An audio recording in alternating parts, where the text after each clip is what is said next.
Apa kabar pemirsa TVR Parlemen dimanapun Anda berada, berjumpa kembali dalam program TVR 17 bersama saya Nazia Sudirja. Tepat pukul 17 waktu Indonesia Barat kami hadirkan kepada Anda sejumlah informasi paling baru dan menarik seputar kinerja dan kegiatan DPR RI yang telah disajikan oleh redaksi TVR Parlemen. Pemirsa TVR Parlemen, inilah TVR 17 selengkapnya.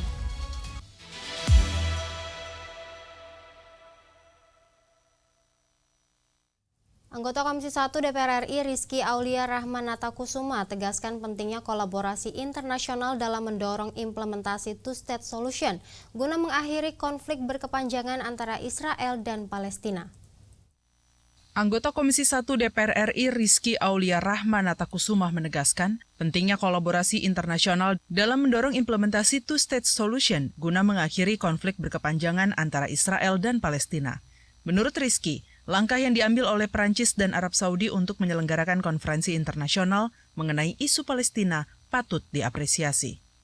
Ia menilai dua negara ini memiliki kekuatan besar dari dunia Barat dan Islam yang berpotensi menciptakan tekanan global terhadap Israel untuk menghentikan kekejamannya. Kendati demikian, dirinya mengingatkan agar konferensi seperti ini tidak boleh berhenti pada retorika semata. Ia menekankan pentingnya menghadirkan langkah konkret seperti demilitarisasi Gaza, pembukaan akses kemanusiaan, serta pengakhiran blokade yang dilakukan Israel terhadap jalur laut dan darat ke wilayah Palestina. Kita juga menekankan bahwa konferensi ini harus berjalan sukses, tapi hasil-hasilnya juga harus bisa lebih konkret. Kita ingin melihat ini sebagai penguatan kembali semangat negara-negara untuk mengakui kemerdekaan Palestina dan menghentikan kejahatan kemanusiaan yang dilakukan oleh Israel. Pembunuhan massal yang terjadi di sana harus berhenti segera.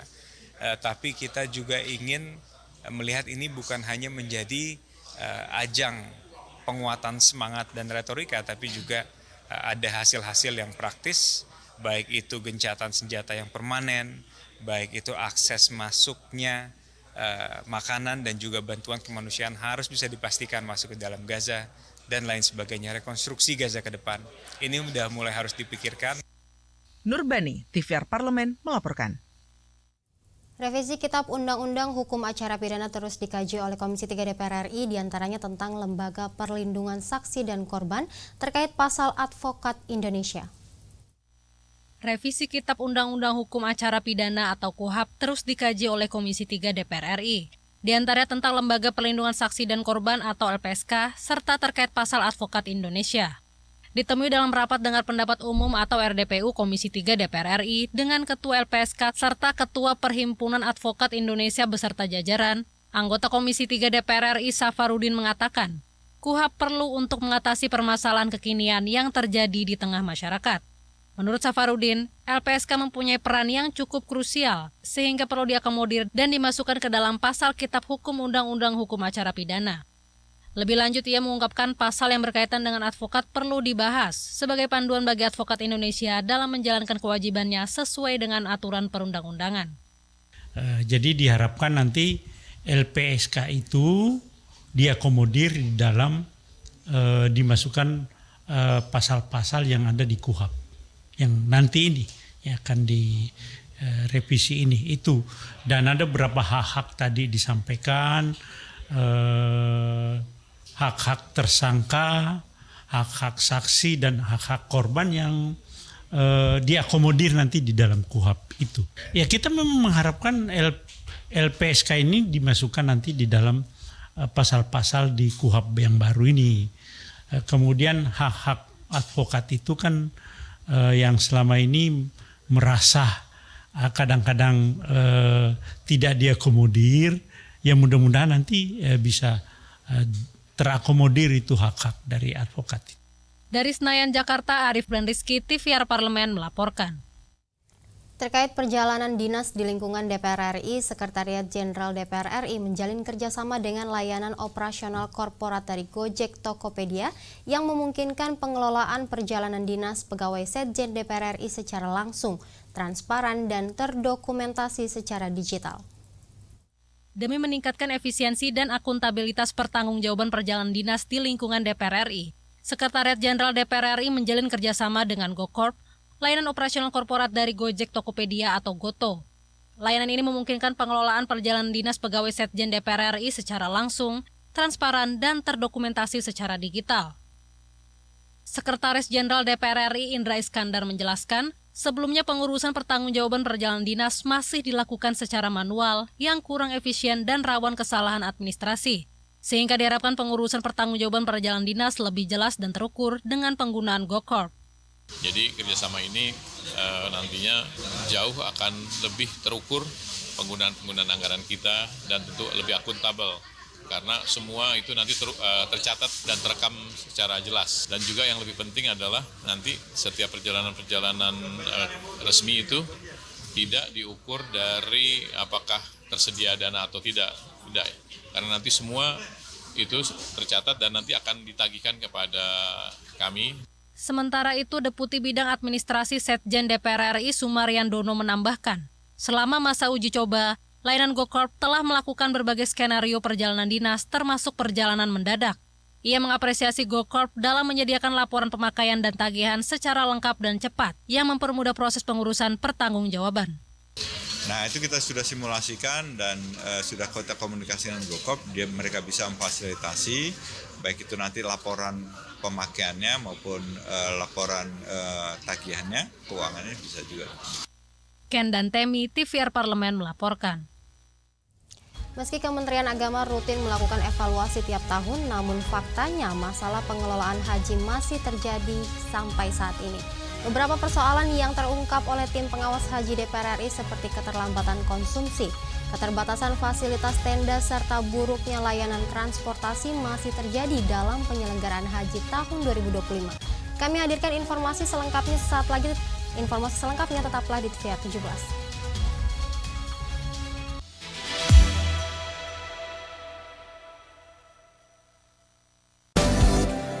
Kalau anak-anak yang bermasalah, yang nakal ini dibawa ke barak TNI. Contoh beberapa penelitian yang kami temukan, pertama terbukti tidak efektif. Artinya tidak ada pengaruh terhadap kontrol yang tidak menggunakan pelatihan bootcamp militer. Bahkan di penelitian lain meningkatkan ya tingkat kejahatan, atau kriminalitas atau mungkin kenakalan. Yes. Tidak ada kalimat tidak boleh sekolah ataupun orang tua mengatakan sudah tidak sanggup mendidik anak ya. Seolah-olah masyarakat bilang kalau ini ya apa uji coba, ganti menteri pasti akan ada ganti kurikulum. Saya ambil contoh case 2013, kurikulum K13 keluar 2014 karena dianggap belum siap oleh pemerintah dikembalikan ke kurikulum yang sebelumnya. Apa yang terjadi? Akhirnya menjadikan problem. Sekolah bahkan datanya di angka 60% lebih ya, SD dan 80%. SMP tidak bisa mendapatkan buku. Ada penelitian begini, apakah kalian setuju atau tidak setuju bahwa kecerdasan tidak bisa diubah? Setuju nggak? Kecerdasan tidak bisa. Gantian saya yang tanya juga ya. Oke, boleh. Ini solusi bagus. Terima propose kasih, Mbak Dokter. Nadia, dan itu bisa kita implementasi pada era sekarang. Apakah kita mau push the best, the best, the brightest sons and daughters of Indonesia, atau kebijakan yang fokusnya equality? Ada sekolah Garuda, di situ juga nanti ada sekolah rakyat. Nah, kalau penjurusan yang kecil aja menurut dokter itu akan mempertinggi gap. Bagaimana dengan sekolah ini? Apakah kita mau investasi 2 triliun untuk membuat sekolah Garuda ya? Atau 1,2 T setelah efisiensi let's say. Atau kita mau alokasikan itu untuk misalkan memperbaiki sekolah yang tidak punya lab IPA.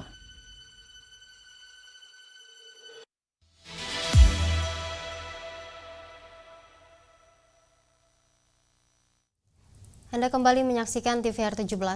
Pemirsa, Tim Mos Haji DPR RI prihatin terhadap petugas haji yang banyak terkendala oleh kemampuan berbahasa Arab.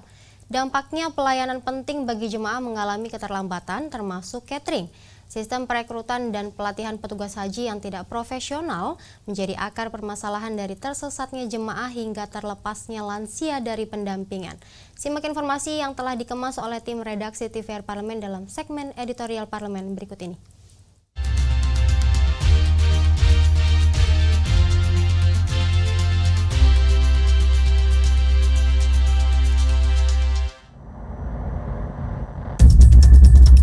Mengurusi jemaah haji yang berjumlah 221.000 memang bukan urusan mudah.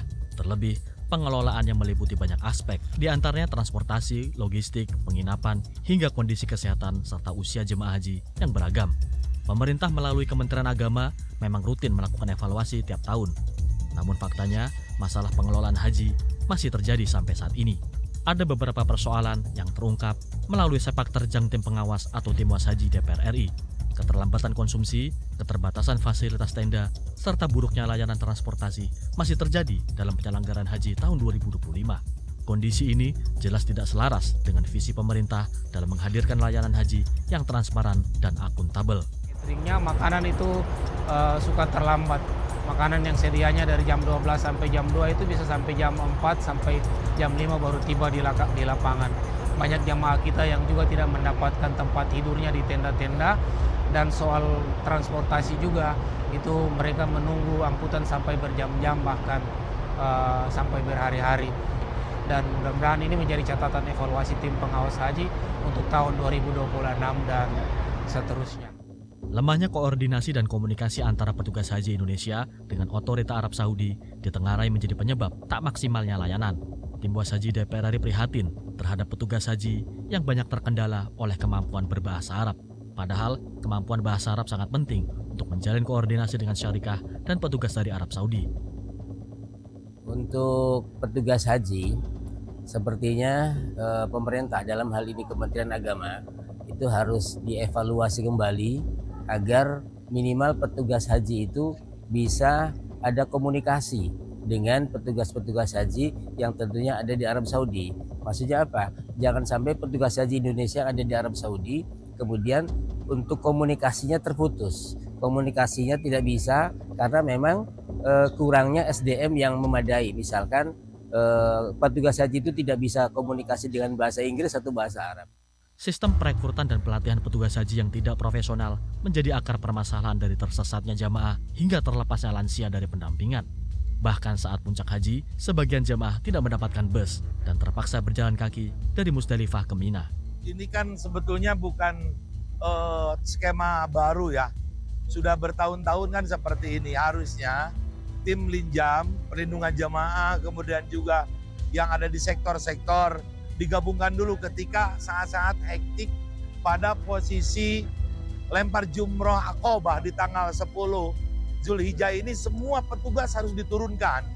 Ya, menjaga bagaimana jangan ada jemaah yang jalurnya, treknya yang khusus jemaah Indonesia itu semua kan di atas, masuk ke terowongan. Ini ada yang turun ke bawah sehingga bercampur dengan haji khusus yang tendanya mereka lebih jauh.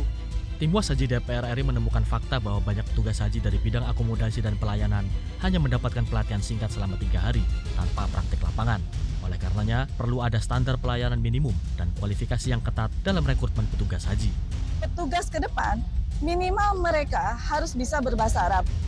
Minimal mereka tahu apa yang dia kerjakan dan terkontrol dari jam, waktu maupun lokasinya. Bahkan di bayangan saya ke depan, Badan Diklat yang didirikan oleh BPH tadi, dia harus bisa mencetak petugas-petugas haji yang berkualitas. Terkait layanan kesehatan, Tim was haji DPR RI meminta pemerintah Indonesia mendirikan rumah sakit sendiri di Mekah dan Madinah.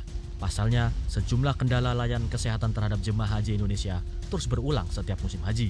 Salah satunya karena pembatasan oleh otoritas setempat. Diplomasi Menkes penting dengan Kementerian Kesehatan Arab Saudi, paling tidak untuk kerjasama operasional klinik kesehatan haji yang permanen atau rumah sakit haji yang ada di Mekah. Ini sangat penting karena jamaah haji kita, jamaah umroh kita setiap tahun jumlahnya banyak dan itu menyangkut keselamatan mereka. Dalam pertemuan pemerintah Arab Saudi dan Badan Penyelenggara Haji Indonesia, disampaikan catatan evaluasi untuk haji tahun 2025. Indonesia dinilai tidak transparan soal data kesehatan dan kemampuan jemaah untuk melaksanakan haji. Catatan ini pula yang disinyalir memunculkan wacana Arab Saudi untuk memangkas 50% kuota haji Indonesia tahun 2026.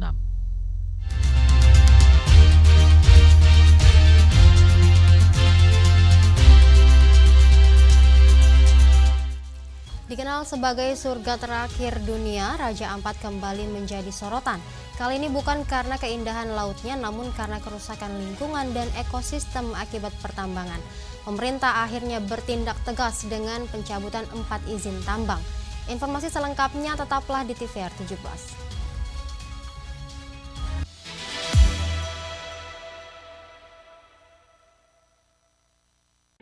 Selamat datang di Biro Pemberitaan Parlemen. Anda memasuki kawasan zona integritas menuju wilayah bebas dari korupsi atau WBK. dan wilayah birokrasi bersih dan melayani atau WBBM. Biro Pemberitaan Parlemen berkomitmen penuh untuk mewujudkan wilayah bebas korupsi dan wilayah birokrasi bersih dan melayani. Komitmen kami, pejabat dan jajaran memiliki komitmen tinggi untuk mewujudkan WBK dan WBBM melalui reformasi birokrasi, khususnya dalam hal pencegahan korupsi dan peningkatan kualitas pelayanan publik. Kedua, bebas dari korupsi dengan terwujudnya wilayah bebas korupsi atau WBK, yang artinya bebas dari KKN, gratifikasi dan dari segala bentuk pungutan liar atau pungli.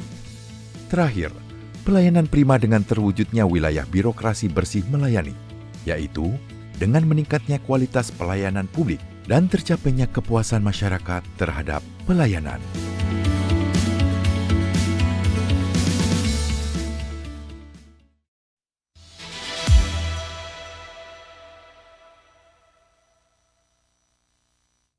Anda kembali menyaksikan TVR 17. Pemirsa, buntut dari rusaknya lingkungan dan kawasan konservasi dunia, pemerintah Indonesia resmi mencabut izin usaha pertambangan di kawasan 4 perusahaan tambang yang dinyatakan melanggar dokumen perizinan. Pencabutan izin ini menjadi langkah strategis menjaga warisan alam terakhir Indonesia. Informasi selengkapnya berikut laporan rekan kami, Dadi Ramadan dari Senayan, Jakarta.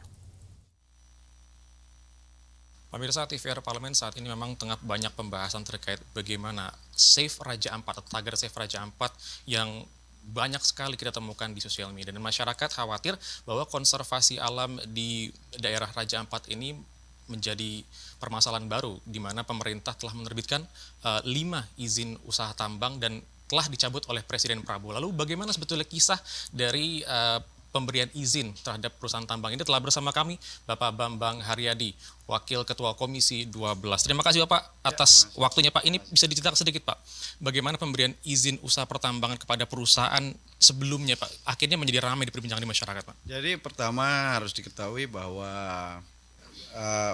kita terima kasih Presiden kan telah mencabut 4 perusahaan swasta yang berada di zona geopark kan. Nah, dan terkait izin yang tadi disampaikan, ini yang 4 izinnya izin bupati semua. Ya. Izin bupati, ada 1 yang dinaikkan ke BKBN menjadi izin pemerintah pusat. Tapi prinsipnya adalah mereka tetap izin bupati. Kan.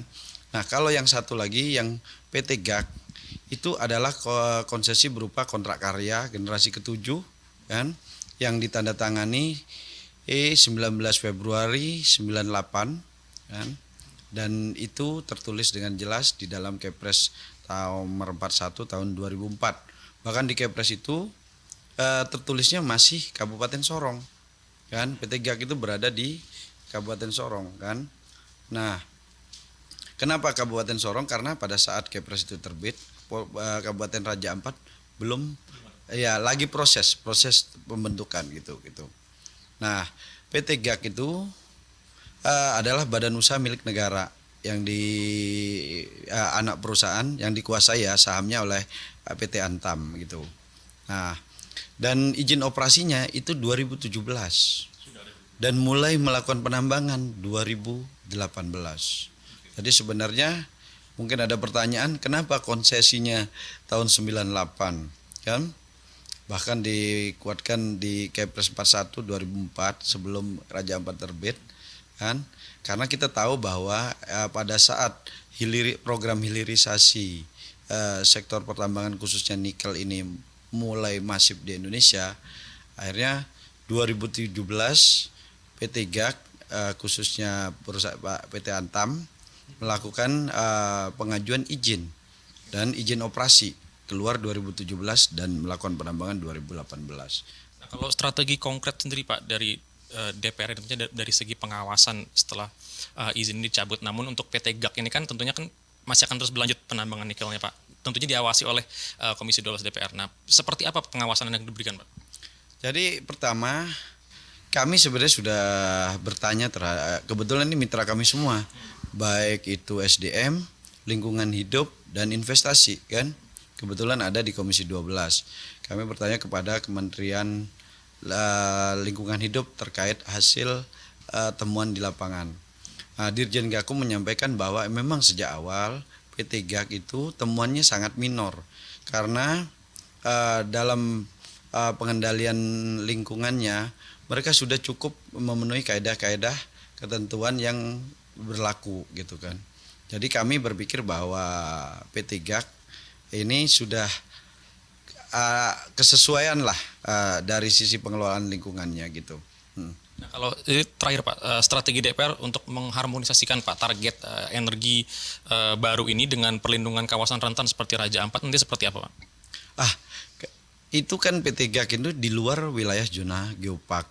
Nah, kita ke depan kita akan sama-sama dengan pemerintah, baik itu Kementerian SDM maupun Kementerian Lingkungan Hidup kan, kita mengawasi ini badan usaha milik negara ini kan yang bernama PT GAK ini. Jadi ini yang harus diketahui publik bahwa ini badan usaha milik negara, walaupun ini negara ini menambang punya negara, kalau emang kembali ke pasal 33 ya memang itu kewenangan negara kan. Itu undang-undang dasar kan, karena PT GAK ini badan usaha milik negara, tapi tidak serta-merta mereka juga melakukan penambangan yang asal-asalan, makanya apalagi berhimpitan dengan wilayah kawasan geopark. Maka itu kami sepakat dengan Kementerian Lingkungan Hidup, Kementerian SDM bahwa kami akan melakukan pengawasan ekstra terhadap operasi kerja PT GAK ini. Kita akan terus berkoordinasi dengan Kementerian PT Antam kan selaku holding usahanya gitu. Baik. Bapak Bambang Haryadi, terima kasih banyak Pak atas waktunya Pak. Selamat bertugas kembali. Pemirsa, tadi itulah pembahasan kami bersama dengan Wakil Ketua Komisi 12 Bapak Bambang Haryadi, dan sekian dari saya, kembali ke rekan kami di studio. Selanjutnya pemirsa, apa saja yang menjadi sorotan di media online nasional pada hari ini? Usai jeda tetaplah di TVR 17.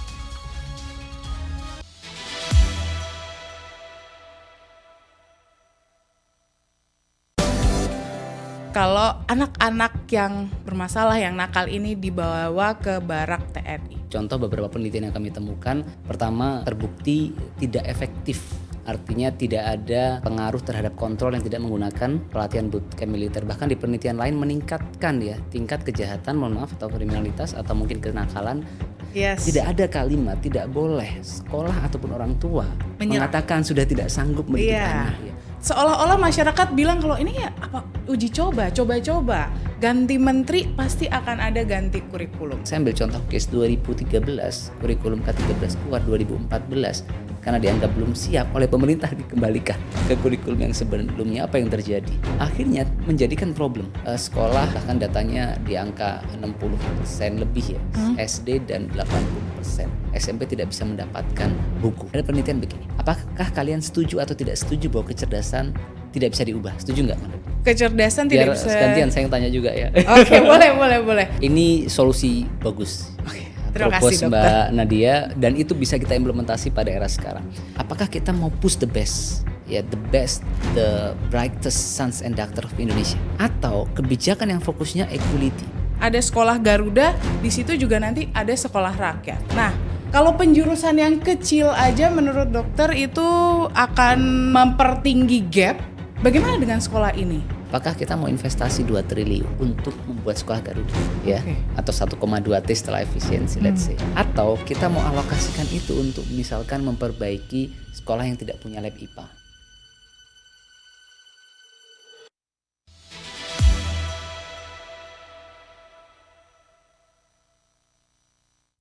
Anda kembali menyaksikan TVR 17. Pemirsa, kali ini kita masuk ke segmen media online nasional. Mari kita simak isu apa saja yang menjadi sorotan media, serta tanggapan dari sejumlah anggota Dewan bersama rekan kami Vincent Aldi. Silakan Vincent.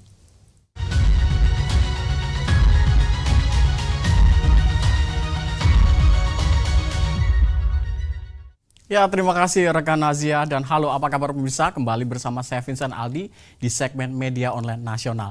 Dan mari kita lihat berita pertama yang menjadi headline di media online, yaitu BKSAP DPR RI mendorong optimalisasi dari potensi perdagangan Indonesia dengan Argentina. Kita akan melihat di layar kaca Anda pemirsa beberapa media yang menyoroti terkait Ketua Grup Kerjasama Bilateral Parlemen Indonesia dengan Argentina, Martin Manurung, yang mendorong pemerintah untuk memperkuat komunikasi dan juga kerjasama perdagangan dengan Argentina, khususnya dalam memaksimalkan potensi ekspor dan impor di berbagai sektor strategis. Dan sebagaimana diketahui pemirsa, salah satu tantangan yang masih dihadapi adalah minimnya pengetahuan masyarakat di kedua negara satu sama lainnya. Di samping itu pemirsa, DPR juga menyoroti sejumlah potensi ekspor Indonesia seperti unggas, alas kaki, dan juga tekstil ke kawasan Amerika Selatan yang dinilai sangat prospektif, serta pentingnya percepatan proses sertifikasi halal sebagai upaya membuka akses dari pasar produk Indonesia ke Argentina. Dan selain itu pemirsa, perlu juga adanya diversifikasi mitra dagang untuk menjamin stabilitas rantai pasok nasional. Dalam situasi global yang dinamis dan juga penuh ketidakpastian, Indonesia membutuhkan mitra dagang alternatif yang kuat dan Argentina memiliki potensi besar di kawasan Amerika Selatan. Dan berita selanjutnya pemirsa yang menjadi headline di media online yaitu Puan Maharani meminta pemerintah prioritaskan keselamatan WNI di Iran dan juga Israel, serukan perang dihentikan. Kita lihat kembali pemirsa di layar kaca Anda, beberapa media yang menyoroti terkait Ketua DPR RI Dr. Honoris Causa Puan Maharani yang meminta pemerintah terus memantau dan juga memastikan keselamatan warga negara Indonesia yang berada di wilayah konflik Iran dan Israel menyusul eskalasi militer antara kedua negara tersebut. Dan pemirsa, para WNI yang masih berada di Israel maupun Iran dihimbau untuk tetap waspada dan juga menjaga komunikasi intensif dengan Kedutaan Besar Republik Indonesia. Dan masyarakat Indonesia juga dihimbau pemirsa untuk sementara menunda perjalanan ke kawasan terdampak konflik, termasuk ke Israel dan juga Palestina, meski dengan tujuan ziarah keagamaan. Di lain sisi pemirsa, PBB dan juga komunitas internasional diminta bergerak aktif agar perang dihentikan dan Israel menghentikan agresivitas militer. Pemerintah juga diminta untuk mulai memetakan dan melakukan mitigasi atas potensi dampak dari konflik antara Iran dan juga Israel terhadap Indonesia, khususnya dari sisi ekonomi seperti harga minyak dunia yang sempat melonjak tinggi. Itu tadi pemirsa headline di media online pada hari ini yaitu BKSAP DPR RI yang mendorong optimalisasi potensi perdagangan Indonesia dengan Argentina, serta Ketua DPR RI yaitu Puan Maharani meminta pemerintah memprioritaskan keselamatan warga negara Indonesia di Iran dan juga Israel, serta menyerukan perang segera dihentikan. Terima kasih atas perhatian Anda pemirsa, saya Vincent Aldi, kembali ke rekan Nazia.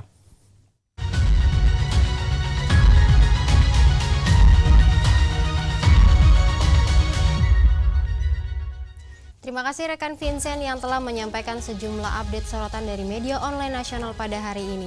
Pemirsa, segmen media online tadi sekaligus menutup program TVR 17 edisi sore hari ini.